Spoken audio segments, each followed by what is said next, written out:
Assalamualaikum warahmatullahi wabarakatuh. Perkenalkan, nama saya Kansa Zakiana Swasani dengan NIM 24070160113. Jadi di sini saya akan mempresentasikan mengenai tugas perkembangan, yaitu analisis jurnal penelitian yang berjudul Religiositas sebagai faktor pendukung kepuasan hidup lansia di Bali. Berikut jurnalnya. Nah, apa sih yang melatar belakangi penelitian ini? Jadi penelitian ini dilatar belakangi oleh meningkatnya populasi lansia di Bali yang mencapai lebih dari 10%. Sekaligus tantangan unik yang mereka hadapi antara proses penuaan dengan tuntutan budaya seperti kewajiban ngayah, gotong royong, adat. Di sisi lain, perubahan pola interaksi sosial akibat teknologi modern berpotensi memperburuk isolasi sosial lansia. Sementara, penelitian tentang kepuasan hidup lansia di Indonesia masih terbatas dan belum sepenuhnya mengakomodasi konteks budaya lokal bagi yang kental dengan nilai-nilai Hindu. Nah, studi ini diangkat dari temuan awal bahwa lansia Bali yang aktif dalam ritual keagamaan cenderung lebih puas dengan hidupnya. Namun, belum ada penelitian sistematis yang mengkaji hubungan antara religiusitas, kesehatan, dan makna hidup dalam konteks budaya Bali. Nah, kesenjangan inilah yang mendorong penelitian untuk memahami secara holistik faktor-faktor penentu kesejahteraan psikologi lansia di Bali. Dengan fokus pada peran unik religiusitas sebagai sumber ketahanan psikologis dalam menghadapi tantangan penuaan. Selanjutnya yaitu kita akan membahas relevan dengan teori tersebut. Yang pertama yaitu ada teori tahap psikososial Erikson, yaitu integritas versus keputusasaan. Nah, relevansi dari itu yaitu dari jurnal tersebut menunjukkan bahwa lansia Bali yang aktif dalam ritual agama, maturan, dan kegiatan budaya ngayah mencapai integritas diri. Mereka menerima hidup dengan puas dan bermakna. Sebaliknya, lansia yang tidak mampu berpartisipasi karena keterbatasan fisik atau isolasi sosial beresiko mengalami keputusasaan, merasa hidup tidak bermakna. Contohnya yaitu pelaksanaan ngayah sebagai wujud kontribusi sosial membantu lansia mempertahankan identitas dan harga diri. Berikutnya yaitu teori seleksi optimasi kompensasi SOC dari Baltes and Baltes. Nah, relevansinya yaitu lansia di Bali mempraktikkan strategi SOC melalui yang pertama, seleksi. Seleksi yaitu memfokuskan energi pada aktivitas religius dan budaya yang bermakna, misalnya ritual maturan. Yang kedua yaitu optimasi, meningkatkan kualitas ibadah dan interaksi sosial untuk mempertahankan kesejahteraan. Yang ketiga, kompensasi, yaitu mengandalkan dukungan keluarga ketika fisik sudah lemah. Contohnya, kayak anak menantu yang membantu ngayah. Nah, contoh dari semua itu adalah lansia yang sakit tetap merasa puas dengan hidup karena bisa bersyukur dan menerima bantuan.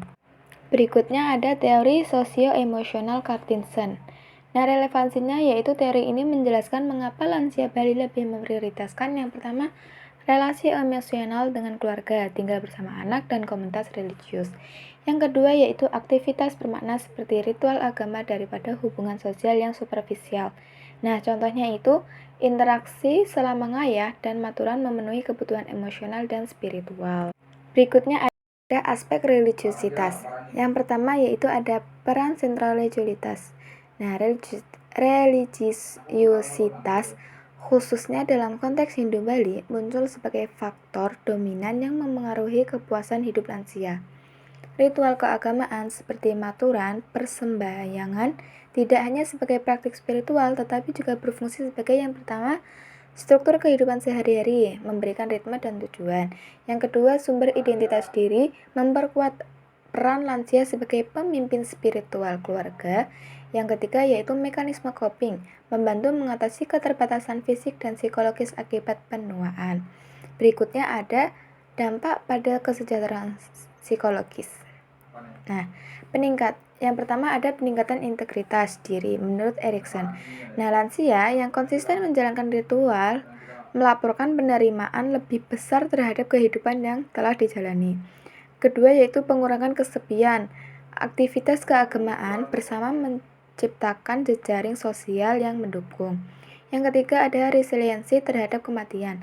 Keyakinan akan reinkarnasi dan ritual terkait kematian fitriyatnya mengurangi kecemasan eksistensial.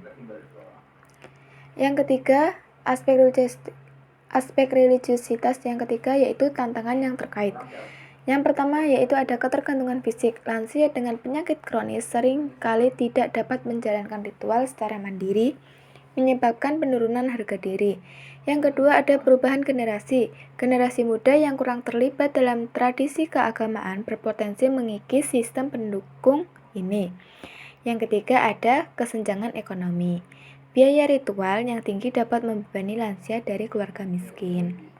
Nah, berikutnya ada implikasi. Yang pertama ada intervensi. Intervensi yaitu program pelatihan penerimaan diri dan dukungan spiritual untuk lansia. Yang kedua, kebijakan.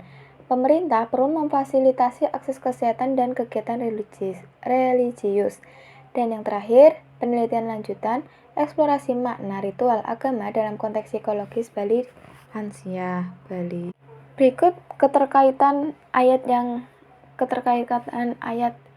dari penelitian tersebut yaitu Bismillahirrahmanirrahim, kullu nafsin dha'iqatul maut tsumma ilaina turja'un, yang artinya setiap yang bernyawa pasti akan merasakan kematian.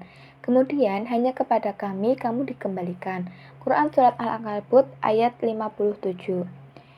Kesimpulan dari penelitian ini yaitu penelitian ini mengungkapkan bahwa religiusitas khususnya praktik ritual Hindu Bali berperan sentral dalam membantu kepuasan hidup lansia, didukung oleh kualitas relasi keluarga dan kondisi sosial ekonomi yang stabil.